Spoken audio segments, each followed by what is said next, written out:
Aloha,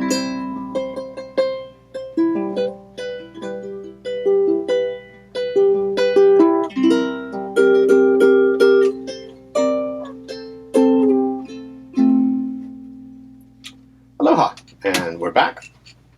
We're going to be talking about Jason's ukulele book here, moving forward on page 30. So on page 30, we had previously gotten to in the previous video, as I recall, we were talking about the pentatonic pattern. C major pentatonic pattern is what it is, and I'm describing it as pattern 1. And we had started talking about shapes. Shapes are really important. In the beginning, we were just looking at it as a box-shaped pattern. We were saying, look, start with 3rd fret and 5th fret there, and then add 3rd fret and 5th fret there. And you can put those notes in any sequence you want, and it's going to tend to sound good because it's pretty hard to make it sound bad.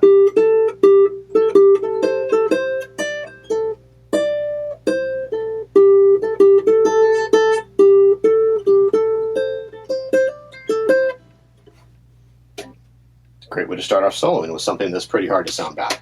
Of course, we want to make it more interesting, so we added the slide up to the 7th fret. We added the pitch bend.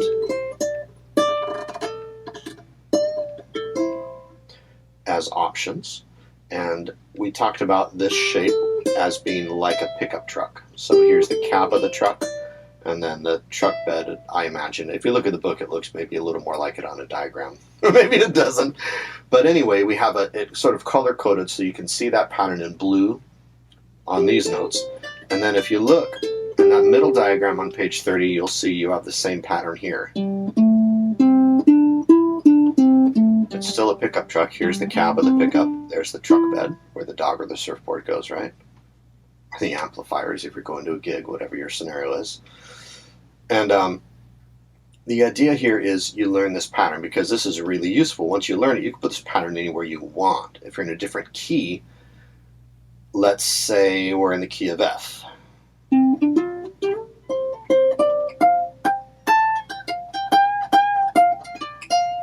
Easy. Why is it easy? Because it's the same exact pattern. Here's a pickup truck, little diagonal move. We talked about that in a previous video. Here's another pickup truck. Or whatever key you want to be in, it's easy. It's just a pattern. It's like how to solve a Rubik's Cube. Look, here's a Rubik's Cube. Here's a cool little pattern. Those of you who can do cubes, do that. It's called Giant Mason with Cherries, I think. I learned that when I was, I don't know, 10 years old or something. Long time ago, right? Anyway, the way to solve a Rubik's Cube, or the way to solve playing a solo, is really the same thing. You have a series of moves you can do to move stuff around. Once you learn the pattern, you just apply the pattern to a different location, and boom, you've got a solution. Easy. If you look down at the very bottom of page 30, we have a different shape, a completely different shape. This is something a guitar player might recognize because that's more how they teach it in beginning guitar. This is a fixed position pentatonic scale, so it's the same notes.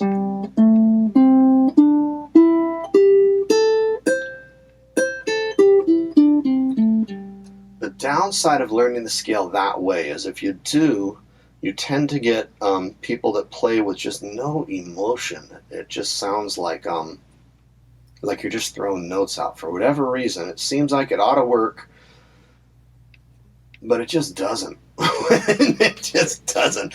When you learn it with little slides, with a little bend,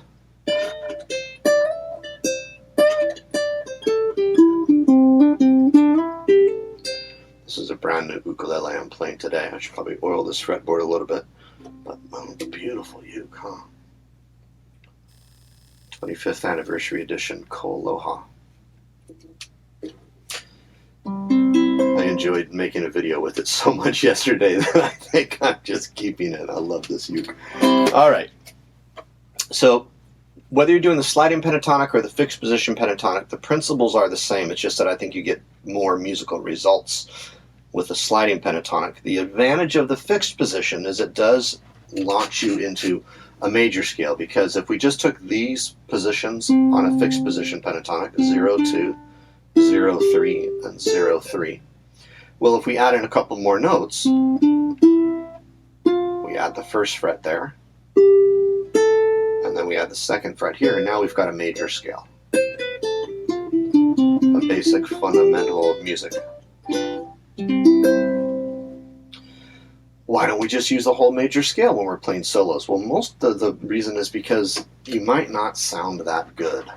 At least in the beginning, it takes a little more practice to develop an ear, generally speaking, for when to use a major scale. If I put up one of those background tracks on my phone and play along with it, I'm going to be able to do just fine on a major scale, but you may not. And the reason why is because some of those notes, if you look at page 31, it's the ones that are in green.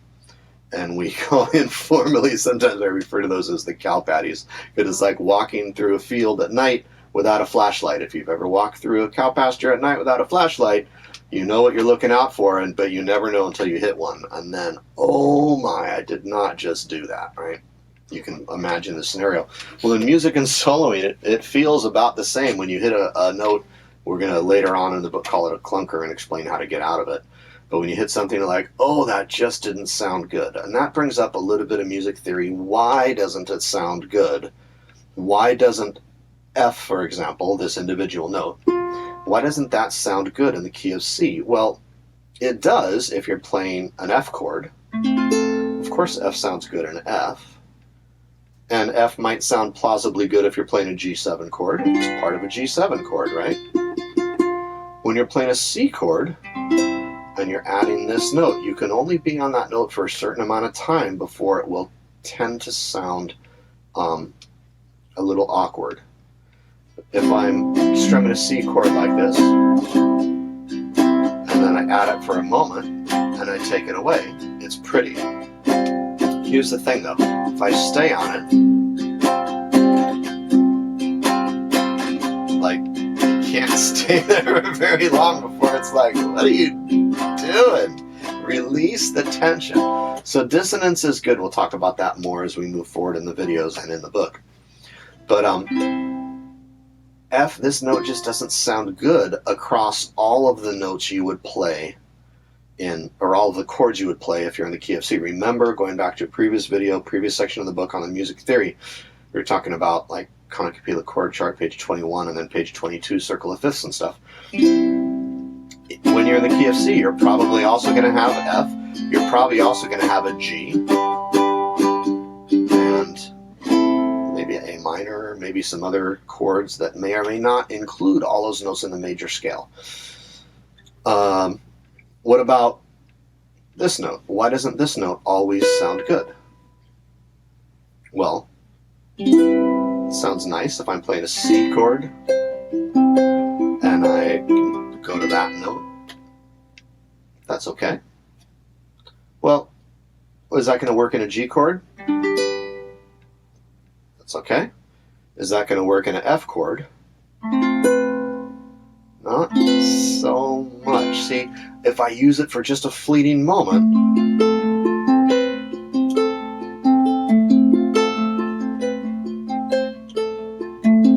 I can touch it for just a moment, but I've got to have enough of an ear and enough savvy to understand that I can only use it for a moment. So those notes are good notes, and we're going to use them as we progress through the book. But at this stage, if you're new to this, I recommend you don't use that note yet, because there's no guarantee it's going to sound good. When you look further on in the page, on page 31, there's a little chart that'll show you why it doesn't sound good, which notes will sound good. Let me just pull up the book and let's hold it up on the screen. So this chart here, that's what we're looking at. So what we did here is we just laid out all the notes starting on C of all the scales. But you notice that sometimes the scales change. When we're in the key of C, we have C, D, E, F, G, A, B.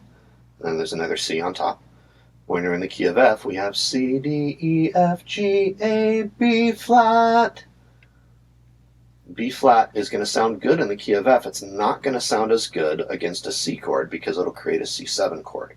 So these notes are good, valid notes in certain scenarios, but they don't always sound good. So what we do down here is we've described what we call the minefield. Those are the notes on your fretboard where when you're in the key of C, you need to have a little more savvy. And if you don't have the savvy yet, you are in peril of not sounding as good as you thought you did. And then you might wonder, well, what happens? I'll show you this next diagram on page 32, and we'll cut the video shortly after this. See this diagram? There's that same minefield. And you see that little blue line? Looks like the roadrunner running right around the minefield. That's exactly what to do. And it turns out those blue notes, those are, you guessed it, a major pentatonic scale, the same thing we learned before on the previous page. And that's going to sound good against all of these chords. You're nice and safe. Playing all those major pentatonic notes. You can improvise your solo, put those notes in any sequence you want, and it's going to tend to sound good. But if you go into the major scale and you don't have the savvy and the ear developed yet, you might not sound good. So that's why we teach the pentatonic first. We say to get good at that, and once you're good at the pentatonic,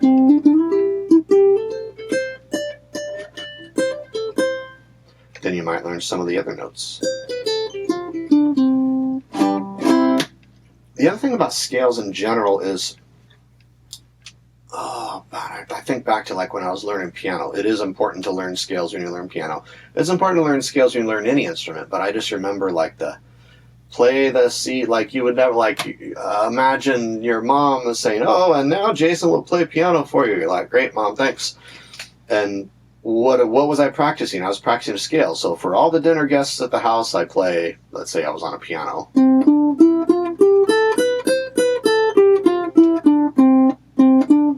About now, it's not interesting anymore, right? But that's what I practice, so I just keep playing that. It's useful developmentally, but it's not useful just at that level of performance.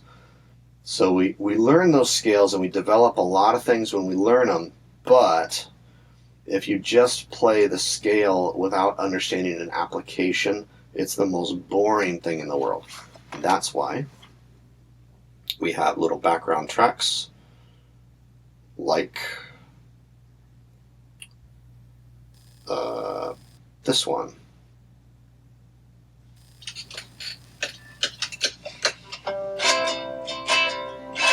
You hear that?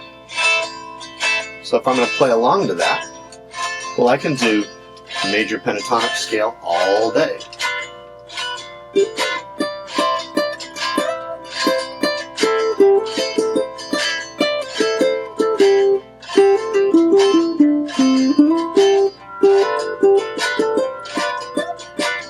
I can use a major scale too.